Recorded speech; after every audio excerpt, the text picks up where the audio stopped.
Hello friends and welcome back to my channel. तो काफ़ी दिनों बाद तकरीबन 1 वीक से भी ज़्यादा हो गया ईद व्लॉग मैंने डाला था, उसके बाद अब डाल रही हूँ। तो बीच में मैंने क्या क्या किया है वो सब कंबाइन करके मैं ये व्लॉग बना रही हूँ। तो ये देखिए, ये राजीव आ गया था मंगलवार के दिन, तो हमने सोचा कि क्यों ना कुछ घर की सेटिंग चेंज की जाए। तो ये हमारा लिविंग रूम है, तो इसमें जो सोफ़ा वगैरह लगा हुआ था, तो हमने सोचा क्यों ना इसकी सेटिंग को इधर उधर किया जाए, थोड़ा रूम का लुक चेंज किया जाए। और ये देखिए, सोफ़ा हटाने के बाद और पीछे एक्वेरियम रखा था, उसके बाद इसके पीछे इतनी गंदगी थी, तो राजीव ने यहाँ पर झाड़ू लगाकर और पोछा भी लगा दिया। दरअसल भारी काम जो भी होता है ना, तो राजीव जिस दिन आता है उस दिन हम लोग दोनों मिलकर वो काम निपटा लेते हैं। अकेले तो मुझसे होगा नहीं, और हस्बैंड ये सब झंझट में पड़ना नहीं चाहते। बेसिकली इस रूम में मुझे ये बुक शेल्फ का एरिया चेंज करना था। मुझे लगा कि इसे कहीं दूसरी जगह शिफ्ट किया जाए ताकि रूम का लुक कुछ अलग दिखे। ये बुक शेल्फ जब से बना था ना, तब से यहीं पर था। करीब 5 साल हो गए इसे बनवाए। इसे हमने घर में ही कस्टमाइज़ करवाया था, और 5 साल से ही ये एक ही जगह पर टिका हुआ है। तो हमने सोचा कि क्यों ना इसका जगह को चेंज किया जाए ताकि इस रूम का लुक कुछ अलग दिखे। तो ये देखिए, ये मुझसे तो बिल्कुल खिसक ही नहीं रहा था। राजीव ने इसे खिसकाया, तो मुझे थोड़ी हिम्मत आ गई कि ये अब चेंज हो सकता है इसका जगह। तो मैं और राजीव दोनों मिलकर इसे इस साइड ला रही हूँ।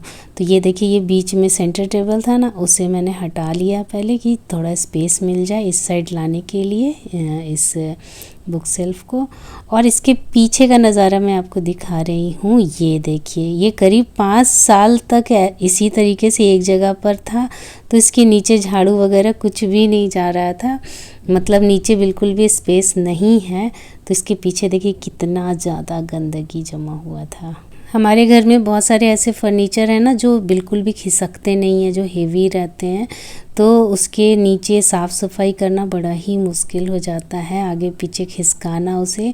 और हाँ, कई बार ऐसा होता है, अधिकतर अभी जितने भी फर्नीचर वगैरह बन रहे हैं वो बिल्कुल ग्राउंड से सट के बन रहे हैं, तो नीचे जितनी भी गंदगी जमा होती है उसे हम क्लीन नहीं कर पाते हैं।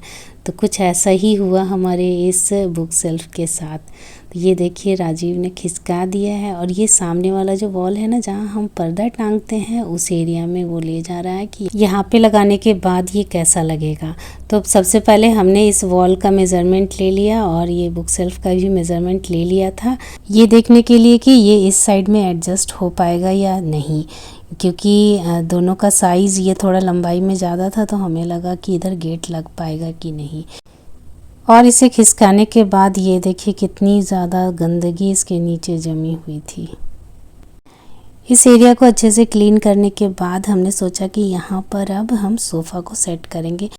मेरे पास जो सोफ़ा है वो 5 सीटर सोफ़ा है, 3+1 मतलब 3 एक में है और एक एक अलग अलग सा है। और इस सोफ़े के साथ साथ हमें एक्वेरियम को भी सेट करना है, क्योंकि एक्वेरियम वाले जगह पे हमने वो बुक शेल्फ को लगा दिया है। तो हमें इसी एरिया को यूटिलाइज़ करना है और अपने सारे सामान को एडजस्ट करना है।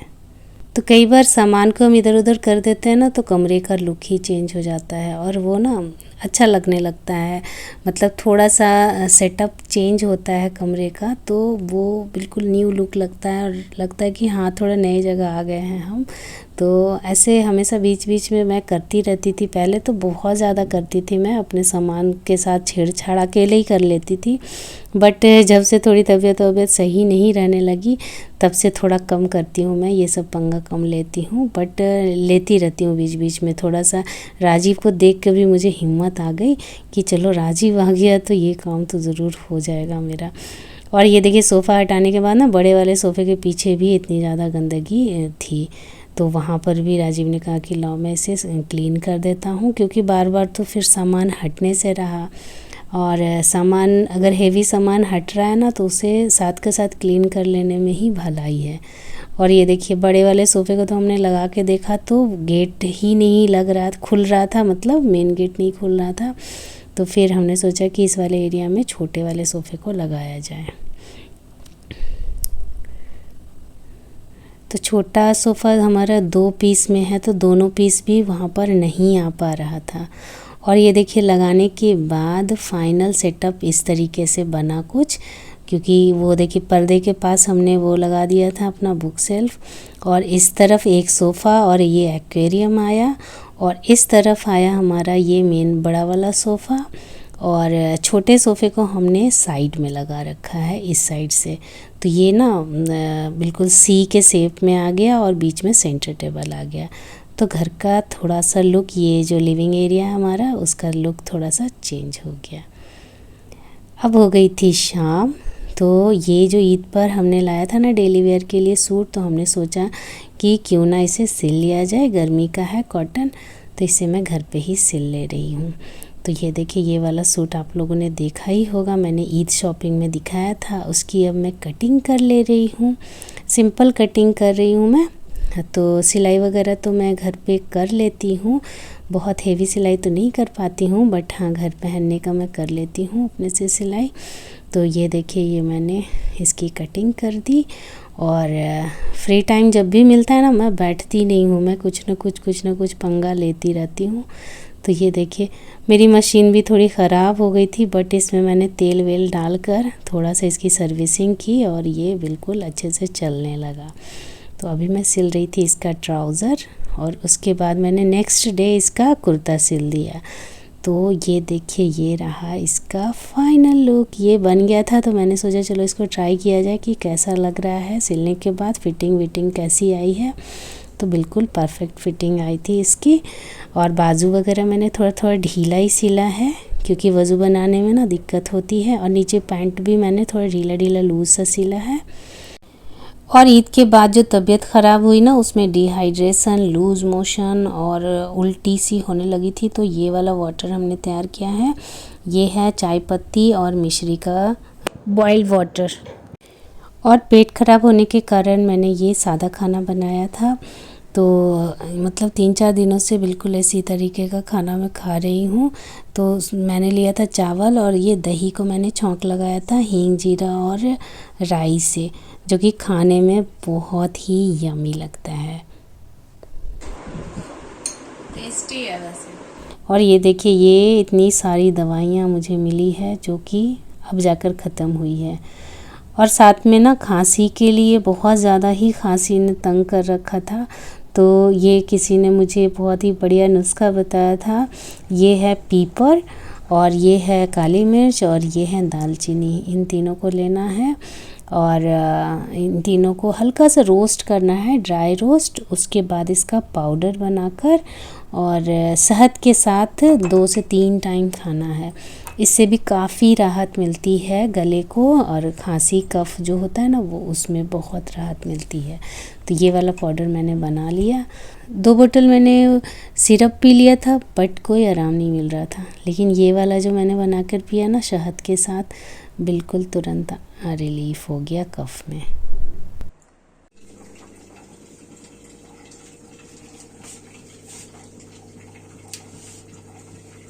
क्या बन रहा है?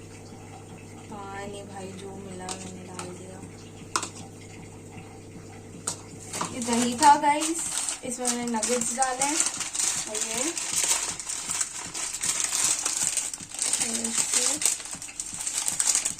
आलू भुजिया डाल रहे,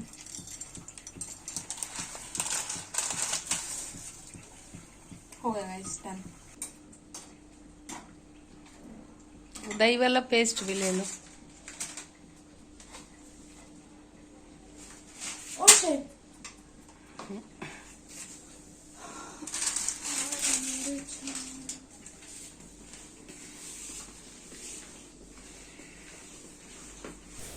और यहाँ पर अनाया ने कुछ बनाया है, जो घर में बचा हुआ सामान था, जैसे नगेट्स बचा हुआ था, और ये गोलगप्पे और ये दही वगैरह था, सबको मिलाकर, और उसने इस तरीके से बनाया और मुझे दे रही है, टेस्ट करा रही है कि देखो कैसा बना है।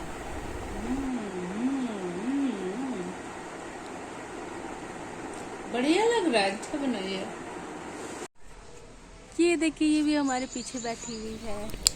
और यहाँ पर अनाया को मिला हुआ है स्कूल का कुछ वर्क, जो कि उसे साइन बोर्ड वगैरह बनाना है, उसके डेकोरेशन के लिए इसने इस तरीके से फ्लावर बनाया है। और ये बीच में चिपकाने के लिए उसने मुझे कहा कि मम्मा इस पे क्या चिपकाऊं, तो मुझे ये स्टिकर मिला स्पार्कल वाला स्टेशनरी से, तो मैं ये ले आई कि ये चिपका दो। तो ये चिपकाने के बाद ये काफ़ी सुंदर सा फ्लावर तैयार हो गया।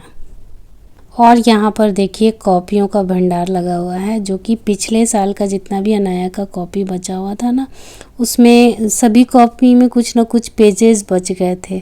तो इसे ना फेंकने में या कबाड़ी में देने में बहुत ही अफसोस लगता है मुझे। तो मैंने कहा कि लाओ इसका कुछ जुगाड़ किया जाए। तो मैंने जितने भी इसमें भरे हुए पेज थे ना उसे निकाल दिया।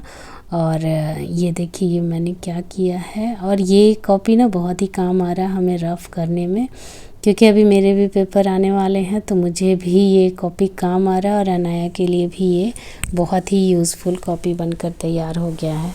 तो इस तरीके से अगर आपके पास भी कोई कॉपी वगैरह बचा हुआ है, अधिकतर ऐसा होता ही है कि बच्चे पूरी कॉपी भर नहीं पाते हैं पूरे साल में, या फिर एक्स्ट्रा कॉपी जो भी निकालते हैं उसमें बच जाता है कुछ ना कुछ पेजेस, तो उसे फेंकने से अच्छा है कि उसका यूज़ कर लिया जाए। तो मैंने ऐसे 2-3 कॉपी को मिलाकर एक मोटा सा कॉपी बना दिया। तो इस तरीके से मैंने कॉपी के पेजेस निकाल लिए हैं, कुछ प्लेन जो भी जितने भी पेजेस थे वो भी निकाल लिए हैं, और जितने भरे हुए पेजेस थे उसे मैंने इस तरीके से कट किया है ताकि उसमें थोड़ा सा रह जाए, और इसमें ही मैं प्लेन वाला पेज जोड़ दूँगी। तो ये देखिए ग्लू मैंने ले लिया है और इस तरीके से मैं जोड़ती जाऊंगी। तो ये एक बढ़िया सा कॉपी रेडी हो गया था हमारा रफ ऑफ करने के लिए। बहुत ही बढ़िया कॉपी तैयार हो गया है। तो मैं भी अपने लिए, मेरे काम के लिए भी ये बन गया, रीजनिंग वगैरह मैं इस पे सॉल्व करती हूँ अपना, और अनाया के लिए भी हो गया कि मैथ्स का बहुत सारा ऐसा होता है ना कि उसे रफ़ करना पड़ता है। तो इस तरीके का कॉपी मैं उसके आसपास रख देती हूँ। मैंने कहा बेटा जितना रफ़ करना है इसमें कर ले, तो ये कॉपी यूज़ में आ जाएगा। और ये देखिए इस टेक्निक से इतनी सारी कॉपियाँ तैयार हो गई हैं हमारे रफ़ करने के लिए। तो आज का वीडियो बस इतना ही। आई होप आप लोगों को अच्छा लगा होगा। अच्छा लगा हो तो लाइक ज़रूर कर दें, और मेरे चैनल पर नए हैं तो सब्सक्राइब भी कर दें। तो मिलते हैं नेक्स्ट वीडियो में, तब तक के लिए बाय बाय।